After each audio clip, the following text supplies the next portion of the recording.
नमस्कार, जैसे कि आप देख रहे हैं न्यूज़ बिहार। किशोरी की हत्या मामले में एक प्राथमिकी दर्ज थाना क्षेत्र के मंगोलापुर गांव की किशोरी भगरेन शाह की 16 वर्षीय पुत्री पिंकी कुमारी की गला दबाकर हत्या की गई जाने के मामले में एक युवक को नामजद करते हुए प्राथमिकी दर्ज कराई गई है। प्राथमिकी किशोरी की पिता भगरेन शाह ने कराई है। दर्ज प्राथमिकी में कहा गया है कि सुखसेना गाँव के शंकर शाह का पुत्र सर्वजीत शाह उसकी पुत्री के साथ बार बार फोन करता था। 26 जून की रात करीब 1 से 2 बजे के बीच उसने पिंकी को फोन कर बुलाया। इसके बाद कुछ अन्य स्थायियों की मदद से उसकी हत्या मंगोलापुर के चंवर में कर दी गई है। सुबह उसकी पुत्री का शव बरामद किया गया। वहीं ग्रामीणों के बीच चर्चा की है कि उक्त युवक व किशोरी के बीच 1 साल से प्रेम प्रसंग चल रहा था। इसे लेकर दोनों पक्षों के बीच पंचायत भी हुई थी, लेकिन युवक व उसके परिवार वाले उसे शादी नहीं करने चाहते थे, जिसके कारण उसकी हत्या कर दी गई। हत्या के समय पूरे ग्रामीणों में सनसनी मच गई थी और उसके बाद ग्रामीणों ने तरह तरह की बातें करना भी आरंभ कर दी, लेकिन जलालपुर थाने ने इसको तत्परता से लेते हुए इसको उद्भेदन करते हुए उसके नाम पर मामला भी दर्ज हुआ है। उनकी अरेस्टिंग भी होने वाली है। आपको बताते चलें कि इस तरह की घटना कई बार हो चुका था। इस पर तत्परता से जलालपुर पीएस और उनके घर वालों की तत्परता से आज देखिए उनकी अरेस्टिंग भी होने वाली है, क्योंकि उन पर प्रशासन की प्रचंड कहर है। ऐसे घटना पर रोक लगाने के लिए हालांकि प्रशासन अपनी कदम उठा रही है।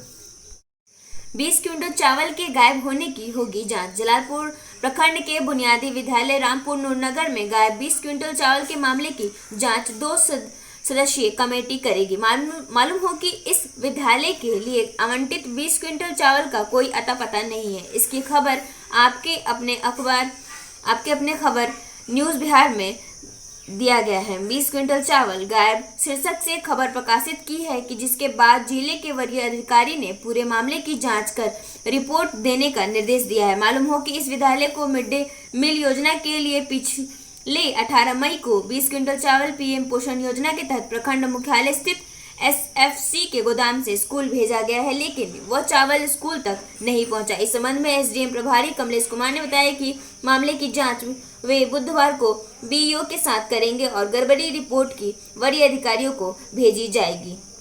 हालांकि ये मामला तूल पकड़ते जा रहा है। आखिरकार 20 क्विंटल चावल गया तो कहाँ गया? उस वक्त जो अधिकारी थे उस चावल को कहाँ ले गए? कहीं ना कहीं इसमें कालाबाजारी दिख रहा है।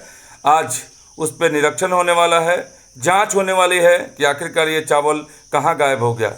वो चावल जो बच्चों के लिए जाता है और मिड डे मील के लिए जाता है, वो रास्ते में ही कहाँ चला गया?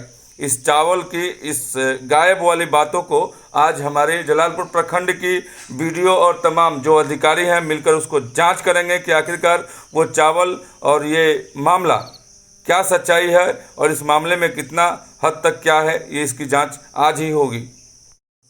जलालपुर में 9 स्कूलों में मिड डे मील बंद। प्रखंड में मिड डे मील की योजना छात्रों के बदले गुरुजी व अधिकारियों का निवाला बन रहा है। हालात यह है कि जलालपुर के 9 स्कूलों में मिड डे मील योजना बंद है, जबकि इन स्कूलों में भी मिड डे मील का चावल उपलब्ध कराया गया था। इस संबंध में मिली जानकारी के अनुसार स्कूलों के प्रधानाध्यापक, एमडीएम प्रभारी व चंद शिक्षकों की 60 गांठ से मिड डे मील की चावल को कालाबाजार में बेच दिया जाता है। इसके बाद प्रतिनिधि मिड डे मील बनाने की ऑनलाइन रिपोर्ट वरीय अधिकारियों को भेज दी जाती है। इस तरह हर महीने में सैकड़ों क्विंटल चावल का गबन किया जा रहा है। वो छात्रों को मिड डे मील का भोजन नहीं मिल रहा है। मालूम हो कि अप्रैल मई का जून महीने के लिए कुल 112 स्कूलों में के लिए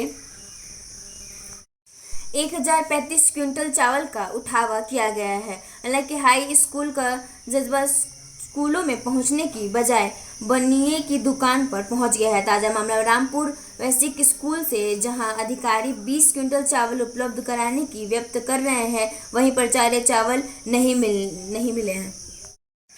एसडीओ के अंग रक्षक ने गोली मारकर की आत्महत्या। छपरा सदर एसडीओ के अंग रक्षक प्रदीप कुमार ने मंगलवार को दोपहर में खाना खाने के बाद कमरे में गोली मारकर आत्महत्या कर ली। इसकी जानकारी होते ही उनके साथी सिपाहियों ने उन्हें सदर अस्पताल में भर्ती कराया। वहीं चिकित्सा ने उन्हें मृत घोषित कर दिया। सिपाहियों के पास से एक सुसाइड नोट भी बरामद हुआ है, जिसे पुलिस गोपनीय रखी हुई है। एसपी के अनुसार पारिवारिक कलह के कारण उन्होंने आत्महत्या की है। सदर एसडीओ आवास में बने गार्ड क्वार्टर में प्रवीण कुमार अपने कुछ अन्य साथी सिपाहियों के साथ रह रहे थे। मंगलवार की दोपहर में खाना खाने के बाद वो कमरे में ही थे, जबकि उसकी अन्य साथी सपने काम कर रहे थे। दोपहर बाद कमरे से गोली चलने की आवाज़ आई। दौड़कर सभी साथी उक्त सिपाही के कमरे में पहुंचे। वहां देखे कि प्रवीण कुमार ने पिस्टल से कनपट्टी में सटाकर गोली मार ली है और अचेत पड़े हुए हैं। गोली कनपट्टी से छेदते हुए निकल गई थी। प्रवीण को मौत घटनास्थल पर ही हो चुकी थी।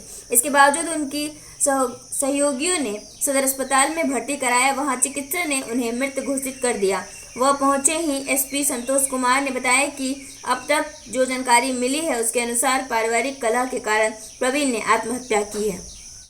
इस मामले में पूरी तरह से अफरा तफरी मची हुई थी सदर में। आपको बताते चले कि एसपी की बयान भी आई और देखिए किस तरह से लोगों की भीड़, तमाम भीड़ लोगों की लगी हुई है और हाई वोल्टेज ड्रामा उस समय चला कि आखिरकार गोली क्यों मारा, क्या मामला था, क्या हुआ था।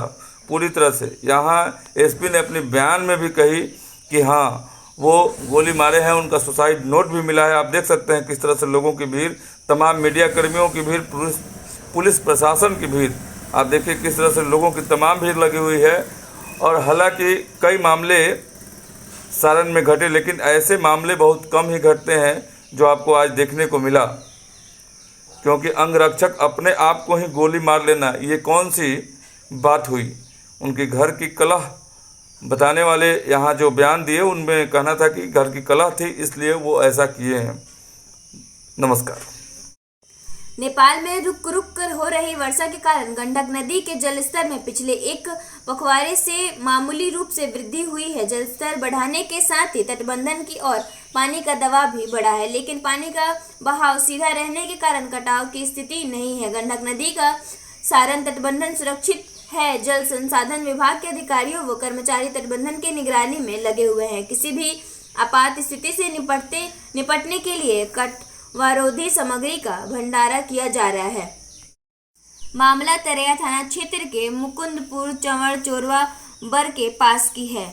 संवाददाता चंदन कुमार की रिपोर्ट। छपरा के तरैया थाना क्षेत्र के लोवा गांव निवासी पत्रकार चंदन कुमार चंचल पर जानलेवा हमला किया गया। घटना तब घटी जब अपने घर से खबर संकलन करने के लिए तरैया की तरफ जा रहे थे, तभी मुकुंदपुर चंवर के चोरवा बर के पास समीप दो बाइक पर 4 अपराधियों ने पत्रकार पर गोली चलाई, लेकिन भगवान का लाख लाख शुक्र है कि गोली नहीं लगी। हालांकि 1 किलोमीटर तक अपराधियों ने पत्रकार को पीछा किया। किसी तरह पत्रकार अपना जान बचाते हुए डुमरी गांव के रास्ते डुमरी में पहुंचे। अपराधी पीछा करना चालू कर दिया था। लगभग 1 किलोमीटर तक बाइक से पीछा किया। हालांकि इस घटना के संबंध में पत्रकार ने बताया कि 2 माह पहले सोशल मीडिया पर एक खबर वायरल हुई थी, जिसमें वही अपराधी हाथ में पिस्टल लिए आक्रोश में नर्तकियों के साथ डांस कर रहा था। इसकी खबर पत्रकार चंदन कुमार ने चंचल ने खबर को अपने चैनल पर दिखाई थी। इसी की एवज में अपराधियों ने उनके ऊपर जानलेवा हमला किया।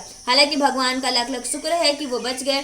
जब इसकी सूचना तरैया थाना को फोन के माध्यम से पत्रकार ने बताई, तब घटनास्थल पर तरैया पुलिस ने पहुंची। लेकिन देखना यह होगा कि इससे पहले भी पत्रकार को कुछ अपराधियों ने पीछा किया था, जिसकी सूचना मढ़ौरा डीएसपी वो तरैया थाना पुलिस को दी थी, लेकिन अपराधियों बेखौफ होकर घूम रहे हैं। प्रशासन अभी तक इस पर चुप्पी साधी हुई है। देखना यह है कि पत्रकार का जानलेवा हमला के मामले में पुलिस प्रशासन क्या कार्रवाई करती है। सामने जो दिख रहे हैं वो चंदन कुमार है और इन पे जानलेवा हमला हुआ है।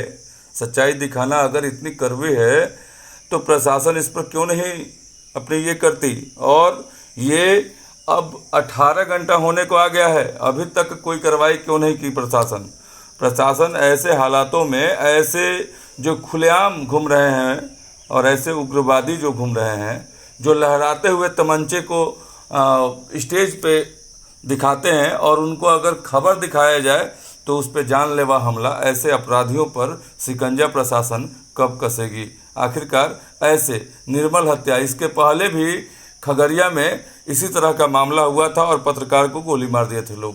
इसके पहले नालंदा में भी ऐसा खबर हुआ था, लेकिन ऐसे ही खबर वहाँ प्रशासन की एक प्रचंड ये देखने को मिली। 24 घंटा के अंदर उसे अरेस्टिंग भी की गई, उसके घर को कुर्की जब्ती भी की गई और सबसे बड़ी बात है कि उस घर को तोड़ा भी गया।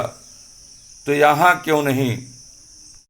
सारण जिला के गरखा थाना अंतर्गत अपराध कारित करने की योजना बना रहे 2 अपराध कर्मियों को एक देसी पिस्टल, 8 जिंदा कारतूस, 2 मोबाइल, 1 मोटरसाइकिल के साथ गिरफ्तार किया। पुलिस अध्यक्ष सारण के निर्देशानुसार गरखा थाना अंतर्गत अपराध नियंत्रण विधि व्यवस्था साधारण दृष्टिकोण से गरखा थाना का गश्ती दल अपने थाना क्षेत्र अंतर्गत भ्रमणशील थी। इसी क्रम में गरखा थाना पुलिस टीम को गुप्त सूचना मानवीय